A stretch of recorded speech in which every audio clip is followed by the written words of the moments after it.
এদিকে বৃষ্টি আর বর্ষা ক্লাসে গিয়ে বসে। বর্ষা ফিস ফিস করে বৃষ্টির কানের কাছে গিয়ে বলল, দেখলি তো বৃষ্টি, মিলল তো আমার কথা। বর্ষার কথা শুনে অবাক হয়ে বর্ষার দিকে তাকিয়ে বৃষ্টি বলল, কোন কথা বর্ষা? আর তুই কি মেলার কথা বলছিস? আমি তোকে বলেছিলাম না বৃষ্টি, যে তুই যাকে ম্যান হলে পড়া থেকে বাঁচিয়েছিলি সেও শ্রাবণ ভাইয়ের মতো তোর প্রেমে পড়বে। আমার কথা মিলল তো। আজব তো, তুই এখানে প্রেমের কি দেখলি বর্ষা? যত সব আজগুবি কথা বলছিস।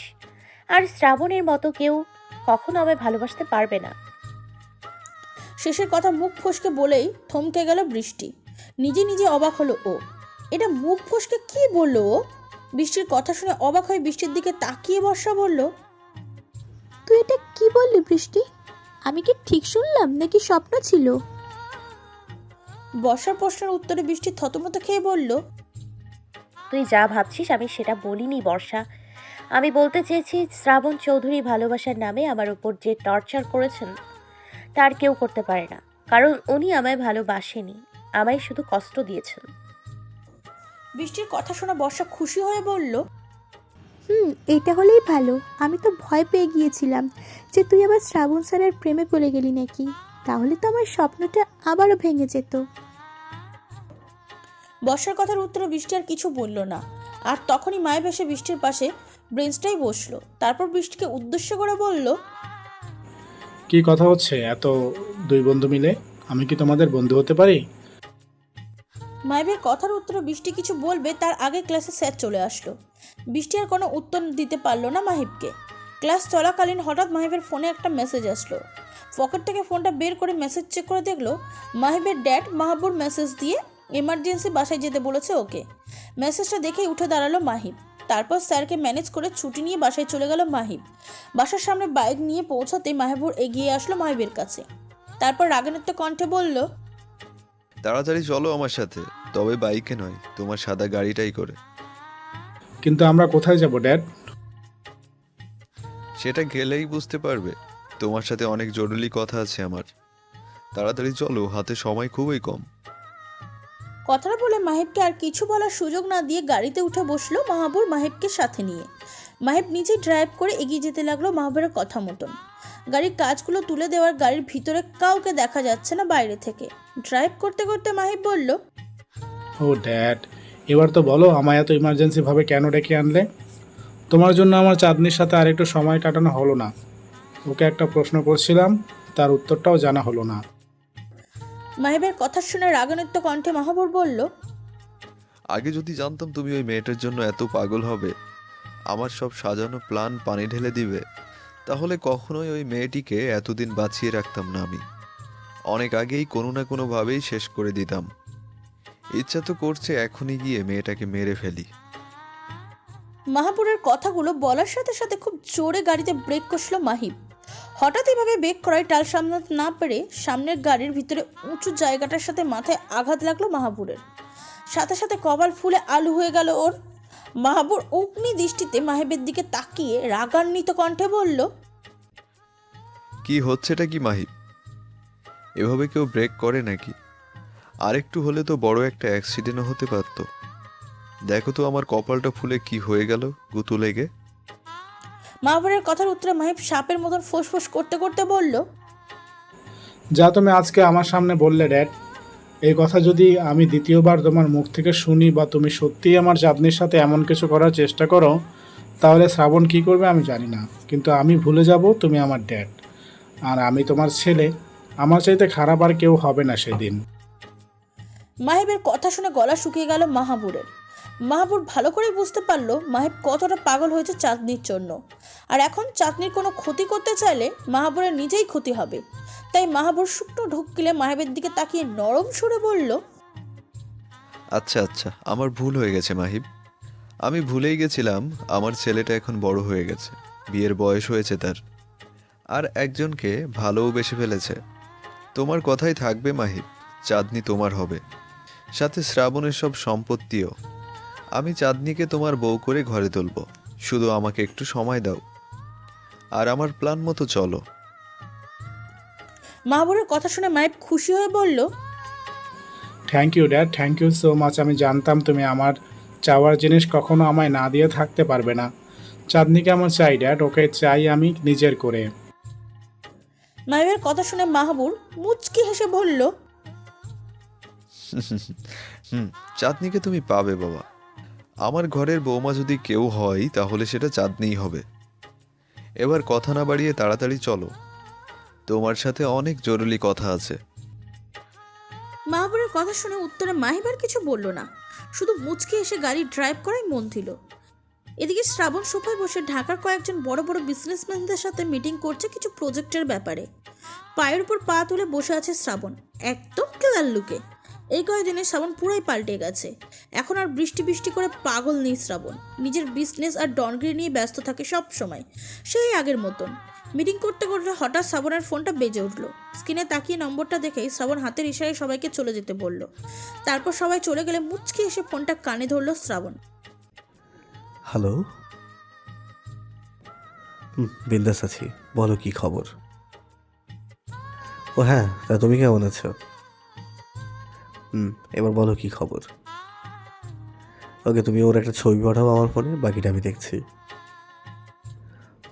অনেক ধন্যবাদ তোমায়, এভাবে সব খবর আমায় দেবে প্রতিদিন। না না না, এটা তো দিতে পারবো না, ওটা শুধু আমার সুইটহার্টের জন্যই রাখা। ওকে ভাই, নজর রেখো সবসময় ওদের ওপর। কথাগুলো বলেই ফোন কেটে দিল শ্রাবণ, তারপর বাঁকা হাসলো। কিছুক্ষণের মাঝে শ্রাবণের ফোনে টুং করে একটা শব্দ হলো। শ্রাবণ মেসেজটা সিন করে দেখে ওর বডিগার্ডদের ডাকলো। কিছুক্ষণের মাঝে এসেই দাঁড়ালো শ্রাবণের সামনে। শ্রাবণ ফোনে থাকা ওই ছেলেটার বডিগার্ডদের সামনে এগিয়ে দিয়ে বলল, এই ছবিটাতে যে লোকটাকে দেখতে পাচ্ছেন না, মাহিব। এই মাহিবের সম্পূর্ণ ডিটেলস চাই আমার, সেটা আজকের মধ্যে।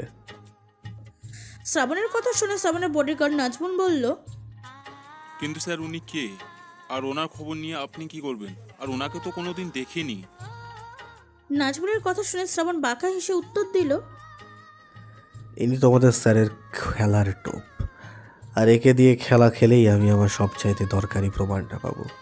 এখন কথা না বাড়িয়ে যাও, আর আজকের মাঝে ডিটেলসটা আমাকে এনে দাও। শ্রাবণের কথা শুনে বডিগার্ডরা কিছু বুঝতে পারল না, কিন্তু আর কোনো কিছু জিজ্ঞাসা করার সাহসও হলো না ওদের। তাই ছবিটা শ্রাবণের ফোন থেকে সবার ফোনে নিয়ে বেরিয়ে পড়লো মাহিবের ডিটেলস খুঁজে বের করতে। এদিকে মাহবুর মাহিবকে নিয়ে একটি নির্জন জায়গায় গিয়ে গাড়ি থামালো, ছোট্ট একটা বাড়ির সামনে। গাড়ি থেকে তাড়াতাড়ি নেমেই মাহিবের হাত ধরে নিয়ে বাড়িটার ভিতরে গেল মাহবুর। বাড়িটাতে বেশ ধুলো ময়লা দিয়ে ভরা, মনে হয় অনেকদিন কেউ থাকে না এখানে। মাহিব বাড়িটার ভিতরে গিয়ে মাহবুরকে বলল, হোয়াট ইজ দিস দ্যাট? এটা কোথায় নিয়ে এলে তুমি আমায়? ইস, আমার দম বন্ধ হয়ে আসে এই ধুলো ময়লার কারণে। মাহিবের কথা শুনে মাহবুর বলল, একটু সহ্য করে নাও মাহিব, আমাদের প্ল্যান এখানে না করলে এর চাইতে নিরাপদ জায়গা পুরা ঢাকায় আর একটাও নাই। আর আজকের পর তোমার সাথে আর কোনোভাবেই দেখা করতে পারবো না আমি, আর না তুমি পারবে আমার সাথে দেখা করতে। মাহবুরের কথা শুনে মাহিব অবাক হয়ে বলল, এসব তুমি কি বলছো ড্যাড? এমন আবোল তাবোল কেন? দেখা করতে পারবে না আমার সাথে? আর আমি বা কেন পারবো না তোমার সাথে দেখা করতে? মাহিব, তুমি এখন বড় হয়েছ, নিজের বুদ্ধিগুলোকে একটু কাজে লাগাও। শুধু চাঁদনি চাঁদনি বলে পাগল থাকলে চলবে না তোমার। চাঁদনিকে পেতে হলে অনেক প্ল্যান করে সাবধানে চলতে হবে তোমাকে। ওকে ড্যাড, বলো কি প্ল্যান তোমার? চাঁদনিকে পাওয়ার জন্য আমি সব করতে পারি। মাহিবের কথা শুনে পকেট থেকে একটা বাটন ফোন বের করে মাহিবের হাতে দিল মাহবুর।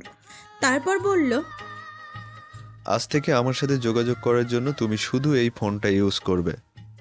আর হ্যাঁ, ভুলেও এই ফোনের নাম্বার বা এই ফোনের কথা অন্য কাউকে বলবে না, তাহলে কিন্তু আমাদের সব প্ল্যান শেষ হয়ে যাবে।